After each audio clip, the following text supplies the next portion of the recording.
Bonjour à toutes et à tous, toi qui es amateur de super-héros et d'hommes musculeux, nous voilà ensemble pour la critique de Shazam alias Captain Marvel. Et oui, parce que je le rappelle encore une fois, Shazam à la base s'appelait Captain Marvel. C'était le tout premier personnage Captain Marvel. Mais Marvel a racheté les droits d'auteur, ce qui fait que les créateurs du personnage ont dû changer le nom pour l'appeler Shazam, et chaque lettre représente la première lettre d'un héros ou d'une héroïne, comme Hercule, entre autres.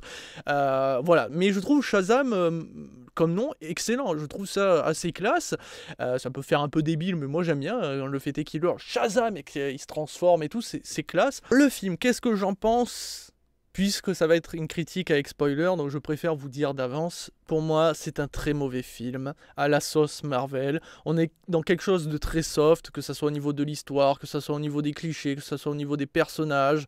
Alors oui, c'est tiré d'un comics, mais quand même on pouvait faire en sorte qu'on replonge dans quelque chose d'assez sombre.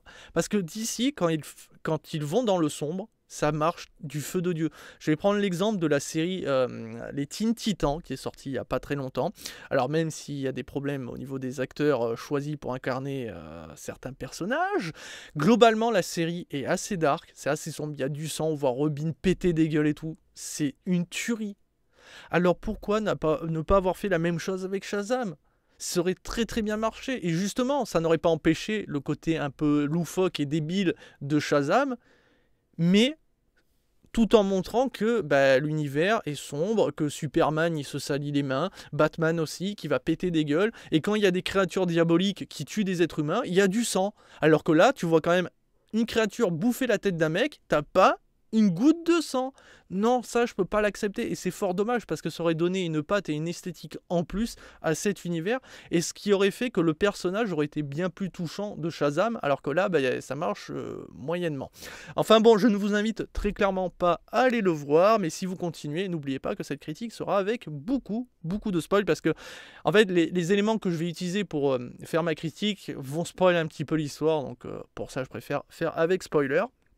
Le réalisateur, ce n'est autre que David F. Sandberg, qui nous offre une bonne réalisation. Globalement, il s'amuse avec la caméra et tout, mais en fait, derrière, ça sent la pauvreté, quoi. Que ça soit au niveau des décors, on est très loin de ce qu'a fait Aquaman, forcément, mais là, on va avoir juste une ville, quoi. Et c'est tout. Ça fait vraiment pauvre, et c'est très gris, à part le costume de Shazam, mais il n'y a rien qui dénature. C'est vraiment peu coloré, ce qui est fort dommage.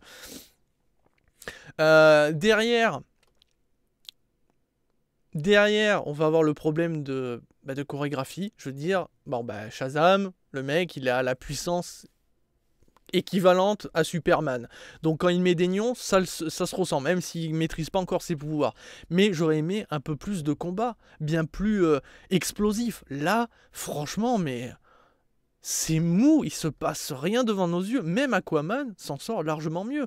Franchement, Aquaman est meilleur dans tous les points, ce qui est quand même assez surprenant. Shazam aurait pu avoir un meilleur film, mais non, il se contente du minimum syndical. Enfin bon, bref. Mais bon, la réalisation est globalement bonne. Hein. Vraiment, il n'y a rien à reprocher à ce niveau-là. Par contre, au niveau des acteurs, là commencent les problèmes avec alors ça, je sais pas comment, Zachary Levi qui incarne Shazam. Malheureusement, l'acteur n'a aucun charisme. Mais vraiment pas, désolé, il peut jouer très bien, vous pouvez peut-être le trouver très mignon, mais là, sans barbe, il n'a aucun charisme, et ce qui fait que quand on le voit apparaître en tant que Shazam, t'as l'impression de voir un mec en cosplay. T'arrives pas à le prendre au sérieux. Alors déjà, c'est compliqué par rapport aux origines de Shazam, parce qu'il faut savoir que, en fait, n'importe qui, de n'importe quel âge, peut être Shazam, en fait. Mais quand tu te transformes en Shazam, tu gardes ta personnalité. Ce qui fait que si un enfant de 5 ans se transforme en Shazam, il gardera sa personnalité d'un enfant de 5 ans. Ce qui est le cas avec l'histoire là, puisque c'est un adolescent de 14 ans qui se transforme en Shazam. Par contre, il a les pouvoirs, il a les muscles, il vieillit physiquement, mais pas mentalement. C'est pour ça que dans les comics, ça marche très bien. Il y a le côté un peu déluré de l'enfant qui a les pouvoirs et qui fait n'importe quoi, mais c'est classe. Mais là, vu que déjà l'acteur principal qui incarne Shazam est pas du tout charismatique, ça passe encore moins bien. Là, ça fait vraiment débile sur débile. Nous avons Asher Angel, donc, qui incarne Billy Batson, l'adolescent de 14 ans qui va récupérer les pouvoirs de Shazam. Lui, il est bon. Voilà, l'acteur est bon, il n'y a rien à reprocher. malheureusement, c'est l'histoire qui n'est pas intéressante autour de lui, et ce qui fait qu'on a du mal à s'attacher au personnage, alors que, bah, franchement, il a vécu des choses difficiles, et t'as envie de t'attacher à lui, t'as envie qu'il avance, t'as envie que quand il récupère les pouvoirs, il joue un petit peu avec le feu, parce que, en fait, pour l'histoire, il faut savoir que le mec s'appelle le sorcier. Il est le gardien des 7 péchés capitaux à l'heure actuelle. C'est le dernier représentant du pouvoir de Shazam.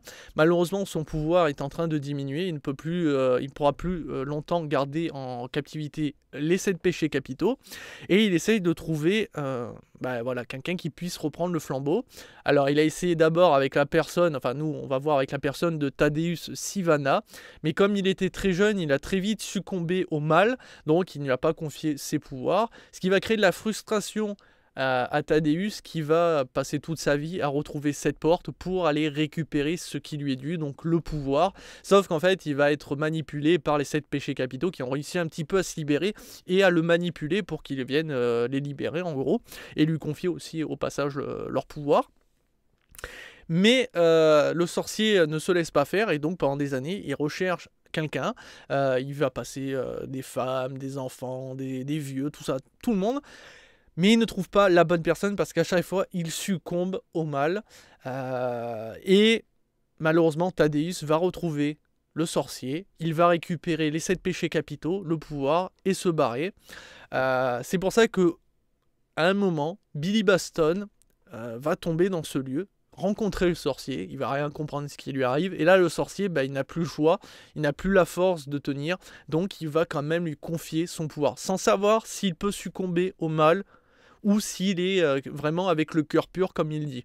Donc il lui confie ses pouvoirs, et c'est là où ça aurait été très intéressant que le film et les scénaristes, tout ça, jouent là-dessus, en nous montrant que Billy, c'est un adolescent, il récupère des pouvoirs, il s'éclate avec et tout, et qu'en même temps ils se disent, mais je pourrais faire tellement plus, que ça soit du côté du mal, mais aussi du côté du bien.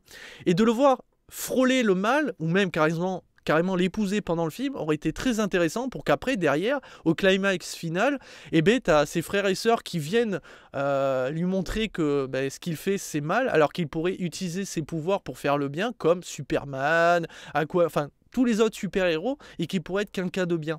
Et là, à ce moment-là, ça aurait fait réaliser à Shazam, donc à Billy, que c'est un mec bien, et qu'il va partager ses pouvoirs avec ses frères et sœurs, comme il le fait à la fin de ce film. Et là, à ce moment-là, il décide de combattre le mal, parce qu'il veut devenir un héros. Putain, vous imaginez comme ça aurait été tellement classe, et que ça aurait créé un meilleur film? Mais non, on n'a pas du tout ça, puisque Billy ne succombe jamais au mal. Il fait juste des conneries, il fait pas en sorte de devenir un héros, mais il fait pas du mal non plus, il fait rien, jusqu'à qu'ils se disent, je vais essayer de protéger les gens, et je vais devenir un héros, et voilà. Et que la famille, même si elle est adoptive, que ce ne soit pas mes vrais frères et sœurs, que ce soit pas mes véritables parents, je dois les aimer parce qu'ils sont là pour moi, et tout. Voilà. C'est triste, hein. C'est d'une tristesse. Et c'est fort dommage. Et c'est pour ça que l'histoire de Billy Batson, quand tu découvres que sa mère l'a abandonné quand il était petit, alors sur le moment, on nous fait croire qu'elle l'a pas abandonné, mais qu'elle a perdu de vue et qu'elle n'a jamais réussi à le retrouver. On n'est pas dupe. On le sait très bien, même quelques minutes au moment où on découvre cette scène où il nous montre que donc l'enfant est parti dans son coin et que tu as les policiers en train d'attendre la mère, tu te doutes bien que la mère l'a abandonné, très clairement. Et lui, s'en rend pas compte, mais au moment où on va nous le montrer, où on va nous dire la vérité et qu'il va apprendre cette vérité, t'es là, tu fais... Et ce qui fait que tu t'attaches encore moins au personnage. Et c'est très difficile de s'attacher à Billy Batson, et tout ce qui lui arrive, tu fais... c'est juste de la chance, le mec il se transforme en Shazam, c'est la chance, oui, parce qu'il a été chanceux d'être choisi, parce que peut-être qu'il n'avait pas le cœur pur, mais le sorcier était obligé de lui filer les pouvoirs, et sinon c'était fini, donc il lui les a filés, par obligation. Donc oui, le mec a été très chanceux d'avoir ses pouvoirs. À chaque fois, c'est de la chance, et c'est fort dommage. Il y a d'autres acteurs, on a... Jack Dylan Grazer, Grace Fulton, Yan Chen ou Faith Herman qui incarnent les frères et sœurs adoptifs qu'il va rencontrer pendant le film. Et en fait, Yan Chen, c'est le cliché de l'asiatique, malheureusement, puisqu'il va incarner un personnage qui adore les jeux vidéo. D'ailleurs, quand il va se transformer en Shazam aussi, il va hurler Hadouken. C'est drôle, hein, Mais ça fait poussif, mais surtout c'est que derrière, forcément, qui dit asiatique, dit qu'il maîtrise parfaitement l'informatique. Voilà, alors que c'est qu'un jeune enfant qui adore les jeux vidéo, mais non, il maîtrise l'informatique. Parce que sans donc le personnage de Eugene Choi, eh ben, Billy Baston n'aurait jamais retrouvé sa mère. Alors qu'on aurait pu modifier ça de manière simpliste et sans être un gros cliché ambulant, qu'en gros, Eugene Choi n'est pas doué en informatique et obligé de demander à ses frères et sœurs, plus aux parents adoptifs, de retrouver la mère de Billy Baston. Et ensemble, unis ensemble, voilà, la main dans la main, ils arrivent à retrouver la mère de Billy. Comme ça, ils lui annoncent ensemble. Et en fait, Billy découvre que ces gens-là, qui sont peut-être pas sa vraie famille, qui sont tous adoptés les uns les autres, l'ont quand même aidé, parce qu'ils le considèrent comme un membre de leur famille, comme un véritable frère. Là, encore une fois, c'était pas compliqué, ça aurait été largement mieux, plus intéressant. Mais non, il fallait faire un cliché racial, faut être honnête, et dire que parce que c'est un Asiatique qui adore les jeux vidéo, il maîtrise parfaitement l'informatique, donc lui va retrouver la mère de Billy, alors que Billy, pendant des années, n'a pas réussi. Voilà. Non, je suis désolé, c'est ringard et ça ne fait pas un bon film. Pour terminer avec les acteurs, on a Jimon Unsun qui incarne le sorcier, qu'on verra pas trop, c'est fort dommage, parce que je trouve le look du personnage totalement what the fuck. Et je ne sais pas si je l'avais annoncé, si je l'avais nommé, Mark Strong, qui incarne donc le méchant Dr Tadeusz Sivana, qui lui aussi a vécu une vie de merde, hein, parce qu'en tant que jeune garçon, voilà, hein, son père se foutait de sa gueule, il le traitait de gros pleurnicheur, c'était en gros un enfant pas désiré, tu le ressens, et même son grand frère le traitait mal, ce qui fait qu'il va encore plus être poussé, on va dire, dans le côté du mal. Ça fait un peu trop simpliste, mais disons que il fait là un bien meilleur méchant que dans Captain Marvel. Pourquoi je dis ça? L'écriture est foireuse, mais en fait, en matière de puissance, parce que Shazam, c'est l'équivalent de Superman, hein, en matière de pouvoir. Hein. Vraiment, il est très très puissant, même si là, il maîtrise pas encore ses pouvoirs. Même à la fin du film, il les maîtrise clairement pas, mais s'il les maîtrisait, il serait très très violent. Et en fait, pour compenser le fait qu'il soit quasiment invulnérable, indestructible, ils ont fait que Tadeusz Sivana, en débloquant donc les 7 péchés capitaux, ait la même puissance que Shazam. Donc il est à son plein potentiel de base, ce qui fait qu'il peut rivaliser avec Shazam. Par contre, si Shazam venait à être plus puissant, ça serait plus compliqué. Mais au moins là, ça fait qu'on a un méchant qui est capable de vraiment affronter Shazam. On va dire de puissance égale. Ce qui fait qu'on a un meilleur méchant que dans Captain Marvel, où dans Captain Marvel, il n'y avait aucun méchant. La meuf était beaucoup trop puissante et il n'y avait rien qui pouvait la retenir. Ce qui est quand même débile. Alors que là, au moins, ça fonctionne. Mais comme il n'y a pas de véritable baston entre Shazam et Sivana, mais alors véritablement pas, c'est juste de la fuite, de la course-poursuite, des vieilles blagues entre les deux et tout. Il se passe rien, il n'y a pas de chorégraphie et c'est dommage. Là, encore une fois, on a un mec ultra balèze. On aurait pu avoir un combat digne de Superman et tout. Et bien, on n'a rien du tout à se mettre sous la dent. Il se passe rien. Et c'est d'une tristesse, mais d'une tristesse sans nom. Et ce qui est fort dommage, on a un meilleur méchant, très mal écrit, mais au moins qui était assez puissant pour nous offrir un véritable combat. Où on se dise, ok, il y a des gens qui peuvent rivaliser avec Shazam quand il n'est pas encore à son plein potentiel, mais qui sont aussi balèzes. Parce que là, une fois que Shazam aura son plein pouvoir, enfin son plein potentiel, il retourne tout le monde. Et la scène post-générique, alors il y a une première scène post-générique qui en fait annonce que donc, le docteur Sivana qui s'est fait battre va revenir. Voilà, sans surprise. Après le méchant, il y a moyen qu'il revienne en étant encore plus puissant, mais ce qui lui arrive, le fait est qu'il se fasse contrôler par les 7 péchés capitaux et tout, tu fais... Ouais... Le mec, il est pas très impressionnant. Il est très puissant quand il a les 7 péchés capitaux, mais il les emploie très mal. D'ailleurs, tu te dis, mais comment il se rend pas compte que s'il libère les 7 péchés capitaux de lui-même, de son corps, il n'a plus de pouvoir. Pourquoi il n'a pas fait en sorte de garder les 7 péchés capitaux en lui pour justement retourner Shazam et les autres enfants? Sauf que lui, il a décidé de délibérément les libérer, de n'en garder qu'un en lui, ce qui arrive à la fin. Vous voyez, ça aussi, c'est débile. Et...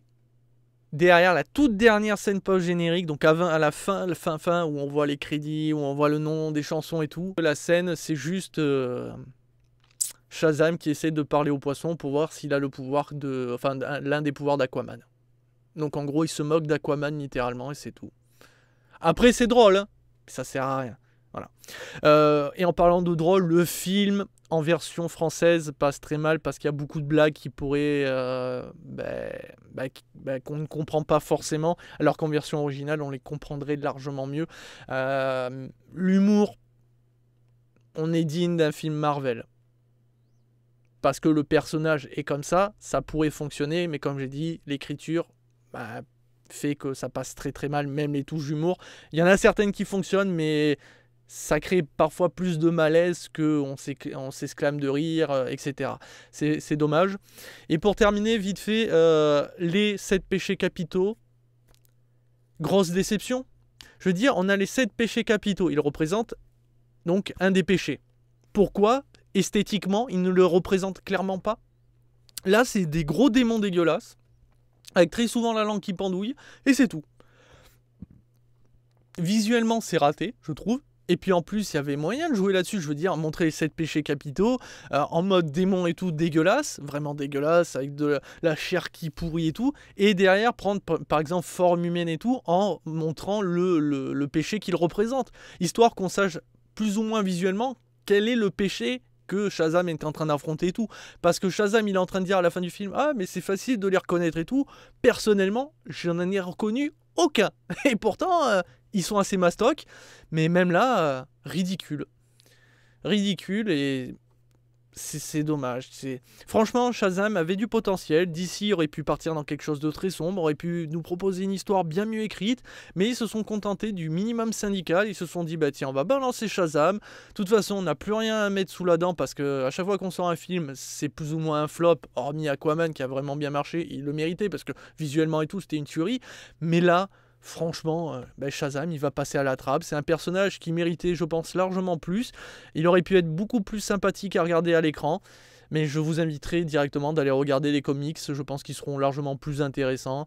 Et DC aujourd'hui est en train de nous montrer qu'ils sont en train de tout perdre. La Justice League, aujourd'hui à l'heure actuelle, ils ont perdu l'acteur qui incarnait Superman. Ils ont perdu l'acteur qui incarnait Batman, puisque voilà, ils veulent plus jouer. Je crois qu'il y a Flash aussi, il s'est barré. Il reste que Aquaman et je sais même pas pour Cyborg. Wonder Woman aussi, je suis plus certain. Enfin, ils sont en train de perdre tout le monde, donc il va falloir, s'ils font un nouveau Justice League, prendre de nouveaux acteurs. Derrière, ils ont sorti des films à la va-vite, sans vraiment prendre le temps et le soin de les travailler, comme avec Shazam. Ce qui fait que tu es là, tu fais... Même Ant-Man est largement mieux que Shazam. Alors que niveau charismatique, puissance et tout, Shazam est là à des années-lumière que Ant-Man. Et pourtant, Ant-Man est plus agréable à regarder et bien plus sympathique, drôle et tout que Shazam. Ma note sera tout simplement, j'ai failli dire un Chiasam sur 5, mais je vais lui donner une étoile sur 5. Voilà qui conclut cette critique. Je vous dis à très vite et à très bientôt pour toujours plus de vidéos. Sur ce, ciao ciao.